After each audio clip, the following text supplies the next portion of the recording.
Bagging পদ্ধতিতে আম চাষে আগ্রহী হচ্ছেন রাজবাড়ীর চাষিরা। ক্ষতিকর পোকা ও বিষমুক্ত হওয়ায় দিন দিন ব্যাগিং পদ্ধতিতে চাষ করা আমের কদর বাড়ছে। আর এই বিষয়ে বিস্তারিত জানাতে রাজবাড়ী থেকে সরাসরি যুক্ত হচ্ছেন আমাদের সহকর্মী মিঠুন গোস্বামী।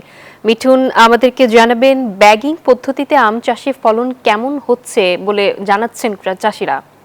ধন্যবাদ নাফিজা। আমি এই মুহূর্তে রয়েছি রাজবাড়ীর বালিয়াকান্দিতে।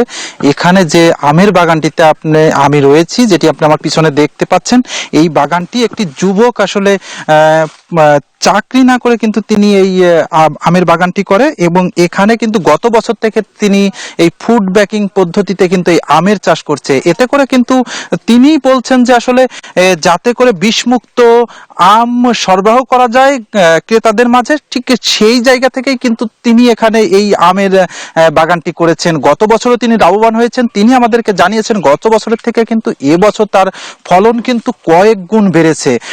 এই এরকম চাষ দেখে কিন্তু ইতিমধ্যেই কিন্তু বালিয়াকান্দি উপজেলার আরো কয়েকটি স্থানে কিন্তু এরকম ফুড ব্যাগিং পদ্ধতিতে আমের আবাদ শুরু করেছে।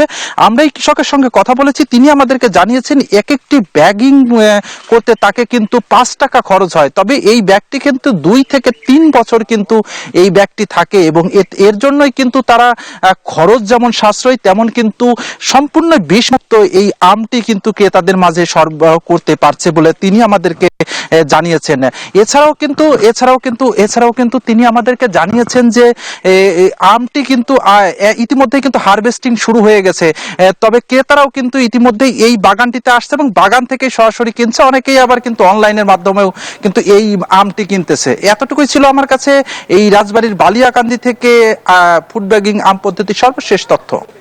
জি মিঠুন, ধন্যবাদ আপনাকে আমাদের সঙ্গে যুক্ত হবার জন্য।